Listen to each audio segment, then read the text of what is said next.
அண்மை செய்தியை பார்த்து வருகிறோம். தவேக தலைவர் விஜய் வீட்டில் செருப்புடன் சேர்த்து மர்ம பொருளை நபர் வீசியதால் பரபரப்பு ஏற்பட்டிருக்கிறது. செருப்பை போன் போல் காதில் வைத்து பேசியபடி வீட்டினுள் வீசியிருக்கக்கூடிய காட்சிகள் வெளியாகி இருக்கின்றன.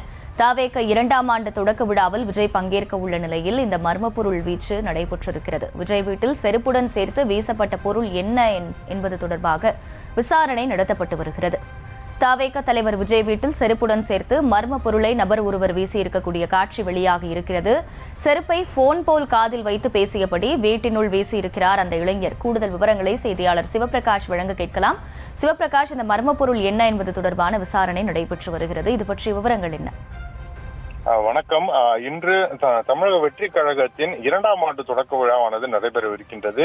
இப்படிப்பட்ட சூழ்நிலையில் நடிகர் விஜய் அவரது இல்லத்திலிருந்து கிட்டத்தட்ட இன்று 9 மணி அளவில் அவர் கிளம்ப இருக்கக்கூடிய இந்த சூழ்நிலையில் தற்போது அவர் வீட்டிற்கு அருகே இருக்கக்கூடிய ஒரு மர்ம நபர் ஒருவர் கையில் ஒரு பொருளை வைத்துக் கொண்டு காதில் போன் பேசியபடியே அவரது இல்லத்தின் கேட் அருகே சென்றார். அதன் பிறகு கையில் வைத்திருந்த அந்த செருப்பு மற்றும் அதற்குள் ஏதோ ஒரு பொருள் இருந்தது. அதனை அவர் விஜய் வீட்டிற்குள் வீசிய காரணமாக இந்த இடத்தில் பரபரப்பு ஏற்பட்டிருக்கின்றது.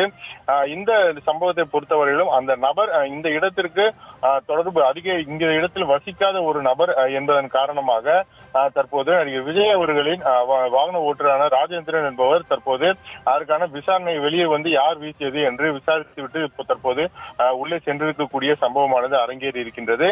இந்த இடத்தை பொறுத்தவரையிலும் ஏற்கனவே அதிக போலீஸ் கட்டுப்பாட்டுக்குள் இந்த இடம் இருந்தாலும் விஜயை பார்ப்பதற்காக வருபவர்கள் அதிகம் என்பதன் காரணமாக உள்ளே வர இந்த கேஷ் இங்க இருக்கக்கூடிய நீலாங்கரையில் இருக்கக்கூடிய அந்த கேஷரினா டிரைவ் என்று சொல்லக்கூடிய அந்த சாலையில் இந்த பொறுத்தவரையிலும் உள்ளே வரக்கூடியவர்கள் உடனடியாக இங்கிருந்து கிளம்ப வேண்டும் என்று மட்டும் காவல்துறையினர் சொல்கிற தரல இங்கு வருபவர்கள் என்ன செய்கிறார்கள் என்பது குறித்து மிகப்பெரிய அளவில் அவர்களுக்கு ஒரு கவலை இல்லாத ஒரு சூழல் இருந்தது. இதனால் இந்த பகுதியில் வசிக்கக்கூடிய மக்களும் ஏற்கனவே அதிக அளவிலான ஒரு பிரச்சனைகளை சந்தித்து பலமுறை இது குறித்து புகாரும் அளித்திருந்த நிலையிலும் இது போல வரக்கூடிய நபர்கள் இங்கே என்ன செய்கிறார்கள் என்று தெரியாத ஒரு காரணத்தினால் இது போன்ற பல அசம்பாவிதமான ஒரு சூழல்களும் நடைபெற்று வருகின்றது.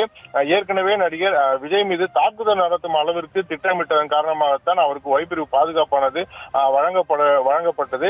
அப்படிப்பட்ட ஒரு சூழ்நிலையில் தற்போது இன்று இந்த 2ஆம் ஆண்டு, அதுவும் இன்று மிக முக்கியமாக இன்று காலையிலிருந்து தாவேகா சார்பில் ஆங்காங்கே வைக்கப்பட்டிருந்த அந்த கொடிகள் பல இடத்தில் கிழிக்கப்பட்டிருந்தன. அதே போல அந்த தாவேகா சார்பில் வைக்கப்பட்டிருந்த பேனர்களும் பல இடங்களில் கிழிக்கப்பட்டு அதனை தாவேகா நிர்வாகிகள் சரி செய்து வந்தனர். அப்படிப்பட்ட சூழ்நிலையில்தான் தற்போது விஜய் வீட்டிலேயே இப்படி ஒரு மர்ம நபர் ஒருவர் ஒரு பொருளை வீசி இருக்கிறார் என்பது எந்த அளவுக்கு ஒரு பாதுகாப்பில்லாத ஒரு சூழல் இந்த இடத்தில் நிலவுகிறது என்பதனை அது காட்டுகிறது.